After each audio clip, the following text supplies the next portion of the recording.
नमस्कार, जय हिंद दोस्तों। तो उत्तर प्रदेश में जो उप निरीक्षक की भर्ती है, उसका विज्ञापन जारी हो गया है। ये आप सामने नोटिस देख रहे हैं, जो दिनांक 12 अगस्त 2025 का है। यहाँ पर आप देख सकते हैं उत्तर प्रदेश निरीक्षक नागरिक पुलिस पुरुष और महिला, प्लाटून कमांडर पीएसी पुरुष, उप निरीक्षक सशस्त्र पुलिस पुरुष, प्लाटून कमांडर उप निरीक्षक विशेष सुरक्षा बल पुरुष, महिला बटालियन हेतु महिला उप निरीक्षक नागरिक पुलिस पीसी।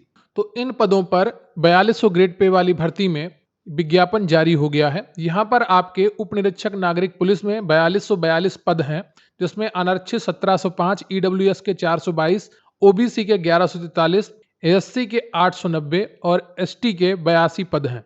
अगर बात की जाए प्लाटून कमांडर पीएसी की, तो अनारक्षित यहाँ पर 56 है, ईडब्ल्यूएस के 13 हैं, अन्य पिछड़ा वर्ग के 36 हैं, अनुसूचित जाति के 28 हैं और अनुसूचित जनजाति के 2 हैं। टोटल 135 हैं। प्लाटून कमांडर जो केवल पुरुष अभ्यर्थियों के लिए, अनारक्षित यहाँ पर 25 हैं और टोटल 60 हैं। ईडब्ल्यूएस के 6, ओबीसी के 16, अनुसूचित जाति के 12 और 1। इसी प्रकार महिला बटालियन के लिए 106 पद आरक्षित हैं, अनारक्षित 47 हैं, ईडब्ल्यूएस के 10 हैं, अन्य पिछड़ा वर्ग के 27 हैं, अनुसूचित जाति के 21 हैं और अनुसूचित जनजाति का 1 पद है। तो उत्तर प्रदेश पुलिस में प्लाटून कमांडर पीएसी, उप निरीक्षक सशस्त्र पुलिस एवं प्लाटून कमांडर उप निरीक्षक विशेष सुरक्षा बल के पदों पर चयन हेतु केवल पुरुष अभ्यर्थी ही पात्र होंगे। और उत्तर प्रदेश पुलिस में महिला बटालियन हेतु महिला उप निरीक्षक नागरिक पुलिस पीएसी के पदों पर चयन हेतु केवल महिला अभ्यर्थी पात्र होंगे। तो 2 भर्तियां ऐसी हैं इसमें इसमें केवल महिला और पुरुष पात्र होंगे। ये आपसे पूछा जाएगा कि आप कौन कौन सी के लिए अप्लाई कर रहे हैं। ऑनलाइन आवेदन प्रारंभ करने की तिथि 12/8 है, अंतिम तिथि 11/9 है। ध्यान रखिएगा, आवेदन शुल्क जमा करने की तिथि 12/8/2025 है, अंतिम तिथि 11/9/2025 है। ठीक है, तो ये आपकी इंपॉर्टेंट डेट्स है। और जो आपका फॉर्म भरा जाएगा वो ओटीआर के माध्यम से भरा जाएगा, वन टाइम रजिस्ट्रेशन के माध्यम से। तो बहुत ही अच्छे तरीके से, सही तरीके से ये ओटीआर भरिएगा। अभ्यर्थियों द्वारा आवेदन पत्रों में पदों हेतु वरीयता देना अनिवार्य है। एक बार आवेदन पत्र में वरीयता देने के बाद उसमें किसी प्रकार का परिवर्तन अनुमन्य नहीं होगा। प्रत्येक अभ्यर्थी को उपलब्ध विकल्पों के सापेक्ष वरीयता का चयन करना है। तो फीस इस बार बढ़ गई है, वैसे 400 रुपए सबकी होती थी, तो सामान्य ईडब्ल्यूएस अन्य पिछड़ा वर्ग की फीस 500 हो गई है और अनुसूचित जाति अनुसूचित जनजाति की अभ्यर्थियों हेतु फीस 400 रुपए हो गई है। तो 500 और 400 रुपए आपको फीस देनी होगी।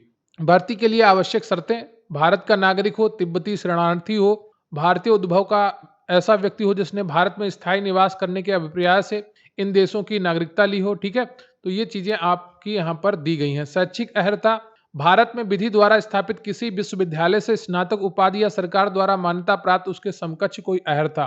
ठीक है, आवेदन करते समय अभ्यर्थी को अपेक्षित शैक्षिक अर्हता अवश्य धारित करनी चाहिए तथा उसके अंक तालिका अथवा प्रमाण पत्र तत्समय उसके पास उपलब्ध होने चाहिए। अपेक्षित शैक्षिक अर्हता हेतु परीक्षा में सम्मिलित हुए अथवा सम्मिलित होने वाले अभ्यर्थी पात्र नहीं होंगे। यानी कि आपके पास अंक तालिका और प्रमाण पत्र होना चाहिए, बिना उस अपियरिंग वाले सम्मिलित नहीं हो सकते हैं। अधिमानी हायर था, तो यहाँ पर अगर किसी के नंबर बराबर आ जाते हैं तो क्या किया जाएगा, तो वहाँ पर आपके पास ओ लेवल का प्रमाण पत्र होना चाहिए। एनसीसी कैडेट जो है उसका बी प्रमाण पत्र होना चाहिए। प्रादेशिक सेना में न्यूनतम 2 वर्ष की अवधि तक सेवा की हो, ये होना चाहिए। एक से अधिक अधिमानी अर्हता रखने वाले अभ्यर्थी को केवल एक ही अधिमानी अर्हता का लाभ प्राप्त होगा। ये चीजें आपको यहाँ पर मिलती हैं। जो उम्र सीमा है 21 से 28 वर्ष है, यानी कि 97 से 2004 के बीच में जन्म होना चाहिए। ठीक है, लेकिन यहाँ पर आपको 3 वर्ष की छूट दी गई है। ऑर्डर संख्या भी लिखा है, शासनादेश संख्या, जो दिनांक 26/5/2025 को जारी किया गया था। तो सभी को 3 वर्ष की छूट मिली है। तो 5 से 3 वर्ष 8 वर्ष की छूट मिल जाती है अनुसूचित जाति के अभ्यर्थियों के लिए और अनुसूचित जनजाति के अभ्यर्थियों के लिए। अन्य पिछड़ा वर्ग के लिए भी 5 से 3 8 हो जाती है। प्रदेश जो कर्मचारी हैं उनके अभ्यर्थियों के लिए 8 वर्ष की हो जाती है। भूतपूर्व सैनिकों के लिए 3 वर्ष की हो जाती है। तो यहाँ पर आपको ये पूरी चीजें देखने को मिलती हैं। वैवाहिक स्थिति: सेवा में किसी पद पर नियुक्त के लिए ऐसे व्यक्ति पात्र नहीं होंगे जिसकी एक से अधिक पति पत्नियां जीवित हों। ऐसे व्यक्ति पात्र नहीं होगा जिसने ऐसे व्यक्ति से विवाह किया है जिसके पहले से ही एक पति या पत्नी जीवित है। शारीरिक स्वस्थता: तो यहाँ पर वो सारी चीजें दी गई हैं। हेल्थ मापदंड: भर्ती की प्रक्रिया पूरी दी गई है, किस प्रकार होगी। ठीक है, जो नियमावली 2015 बनी थी उसी के अनुसार होगा, जो 8म संशोधन तक किया गया है उसमें। लिखित परीक्षा में आपका 400 अंक का होगा और 2021 के अनुसार जो नियमावली बनी थी उसी के अनुसार होगी। सामान्य हिंदी 40 प्रश्न होंगे, 100 अंक के होंगे। मूल विधि, संविधान, सामान्य ज्ञान, तो ये आपका पूरा 40-40 प्रश्नों का होगा, 100-100 अंकों का। यहाँ पर आपकी नेगेटिव मार्किंग नहीं होती है। आपको प्रत्येक विषय में मिनिमम 35% और कुल आपको 50% अंक लाना अनिवार्य है। ठीक है, तो ये चीजें आप ध्यान रखिएगा। बोर्ड लिखित परीक्षा एक ही दिनांक को एकल पाली अथवा एक से अधिक पाली अथवा एक से अधिक दिनांकों में विभिन्न प्रश्न पत्र के साथ विभिन्न पालियों में कलम और कागज आधारित लिखित परीक्षा ओमार प्रणाली के माध्यम से संचालित करेगा। यानी कि आपकी लिखित परीक्षा होगी, ओमार आधारित होगी, ऑनलाइन परीक्षा इस बार नहीं होगी। ठीक है, 2 घंटे का टाइम मिलेगा, 4 भाग विषय होंगे और यहाँ पर आपको पूरी जानकारी दी गई है। यहाँ पर एक इंपॉर्टेंट बात लिखी है कि यदि किसी प्रश्न के एक से अधिक उत्तर विकल्प सही पाए जाते हैं तो ऐसे किसी भी एक सही विकल्प को उत्तर के रूप में अंकित करने पर अभ्यर्थी को पूर्ण अंक प्रदान किए जाएंगे। किंतु किसी दशा में एक से अधिक विकल्पों का उत्तर के रूप में अंकित करने पर अभ्यर्थी को उस प्रश्न के लिए अंक नहीं दिए जाएंगे। यानी कि आपको एक ही गोला भरना है और सही वाला भरना है, 2 उत्तर सही हो तो भी। ऊंचाई यहाँ पर 168 सेंटीमीटर है, 160 सेंटीमीटर है अनुसूचित जनजाति के अभ्यर्थियों के लिए। सीना 79 से 84 फुलाना है, अनुसूचित जनजाति को 77 से 82 फुलाना है। महिला अभ्यर्थियों की ऊंचाई 152 है और वजन मिनिमम आपका 40 किलोग्राम होना चाहिए।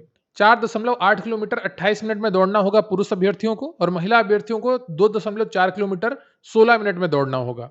तो ये आपका पूरा नोटिफिकेशन है जिसको आप हमारे टेलीग्राम चैनल से डाउनलोड कर सकते हैं और ये मैं आपको अपने टेलीग्राम चैनल पर प्रोवाइड करवा दूंगा, वहां से आप डाउनलोड कर लेंगे। वीडियो को लाइक कर लीजिएगा, चैनल पर नया है चैनल को सब्सक्राइब कर लीजिएगा और अपने दोस्तों के साथ भी ये वीडियो शेयर करिए क्योंकि बहुत ही महत्वपूर्ण है ये भर्ती। अगर वो इसकी तैयारी कर रहे हैं, इसका सपना देख रहे हैं, तो मिलते हैं फिर किसी वीडियो में। तब तक के लिए जय हिंद, जय भारत।